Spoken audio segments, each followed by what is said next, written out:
जो मेरी पार्टी है रिपब्लिकन पार्टी ऑफ इंडिया, जिस पार्टी की स्थापना डॉक्टर बाबा साहब अम्बेडकर जी ने की थी, और बाबा साहब अम्बेडकर जी इस सभागृह के मेंबर भी रहे हैं, तो आपके बारे में हमें आदर इसलिए है कि 1998 में जब आदरणीय अटल बिहारी वाजपेयी साहब की सरकार थी, तब तमिलनाडु से आप लोकसभा में चुनकर आए थे।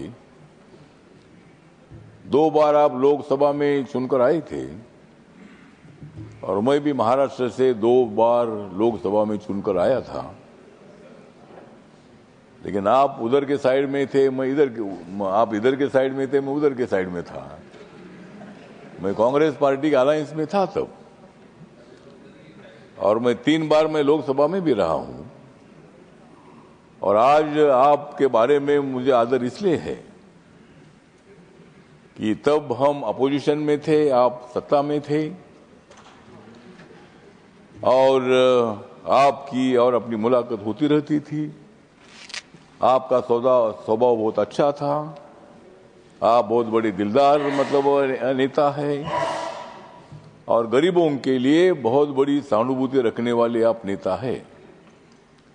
और इसलिए आज मुझे लगता है कि आज मेरा बहुत ही खुश है मन, आज मेरा बहुत ही खुश है मन, क्योंकि राज्यसभा के चेयरमैन बन गए हैं पीसी राधाकृष्णन।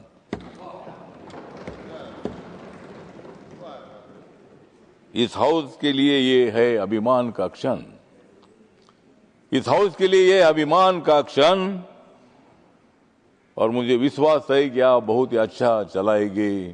आप हाउस बहुत ही अच्छा चलाएंगे राधाकृष्णन।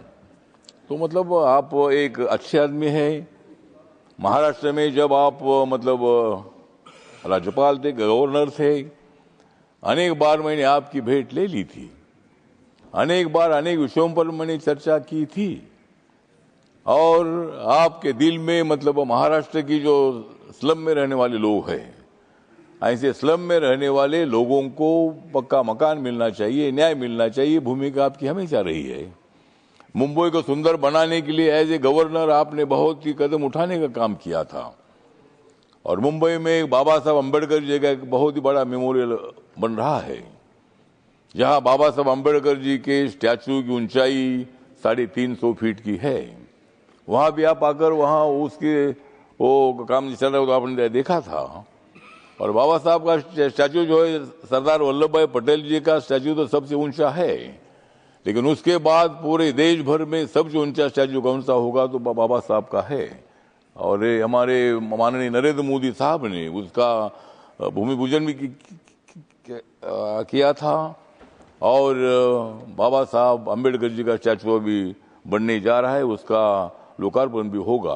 तो महाराष्ट्र के अनेक प्रश्नों को न्याय देने के लिए आपका बहुत ही बड़ा योगदान रहा है, और इसीलिए आप इस हाउस में आए हैं।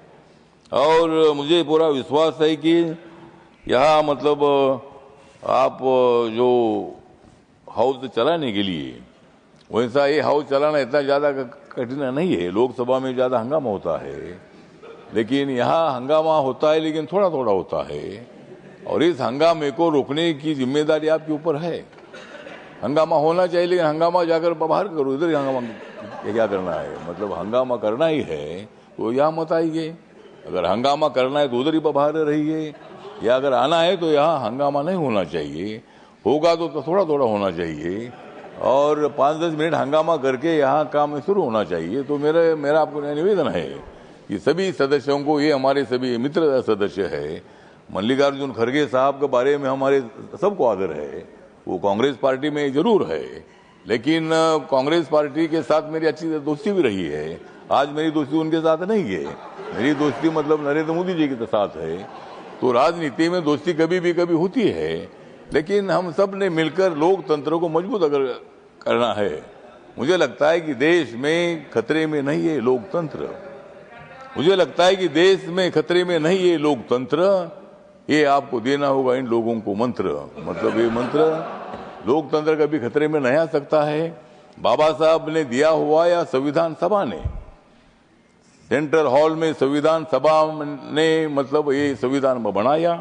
इतना संविधान बढ़ा है कि कुछ लोग बोलते हैं कि अध्यक्ष महोदय, चेयरमैन सर, कि इस देश का नेपाल होगा, इस देश का बांग्लादेश होगा, श्रीलंका होगा। मुझे लगता है कि भारत का श्रीलंका, नेपाल और बांग्लादेश नहीं होगा। हम चाहते हैं कि भाई श्रीलंका, नेपाल और बांग्लादेश का भारत होना चाहिए। मतलब उनको यहाँ कोई ऐसा नहीं हो सकता है, यहाँ ऐसा कोई आंदोलन नहीं हो सकता है। या बहुत आंदोलन हुए, खालिस्तान का आंदोलन हुआ है, किसानों का आंदोलन 1 साल भर चलता रहा।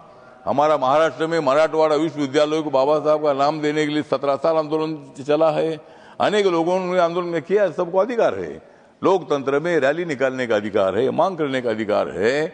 लेकिन यहाँ जब तक बाबा साहब ने दिया हुआ संविधान है, तब तक अपने देश में इसी तरह का अराजक नहीं तैयार हो सकता है।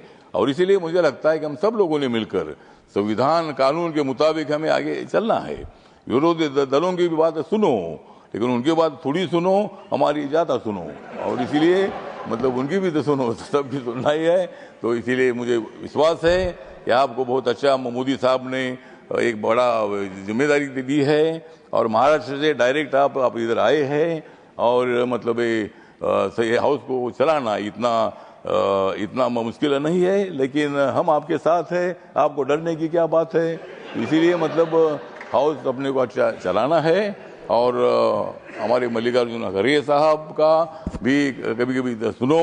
हाउस अगर अच्छा चलाना है तो अगर कुछ बोलना चाहते हैं तो उनका भी हम सुनने के लिए तैयार है। और हम सब लोगों ने मिलकर हाउस को अच्छा चलाना है, यही मेरी अपेक्षा है। आपका मैं धन्यवाद करता हूं।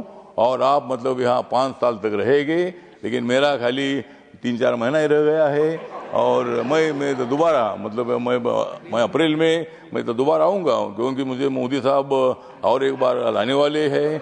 और 6 साल में यहाँ रहूँगा, और 6 साल में यहाँ रहूँगा। तब आप यहाँ नहीं होगे, मतलब बाद में मतलब मैं तो 6 साल यहाँ रहूँगा। लेकिन ठीक बात है, तो इसीलिए हम सब लोग मिलकर हाउस चलाएंगे। मेरी पार्टी छोटी पार्टी है, लेकिन मेरे पार्टी को भी आपको थोड़ा थोड़ा मदद करने की आवश्यकता है। और मुझे इसी तरह हम सब लोगों को मुझे विश्वास है कि आप हाउस का सम्मान अच्छा बढ़ाएंगे, लेकिन आपस में हमको नहीं लड़ाएंगे। मतलब हम सब लोग इधर शांति से काम करेंगे, इतना विश्वास करता हूँ। जय भीम, जय भारत, जय राज्यसभा।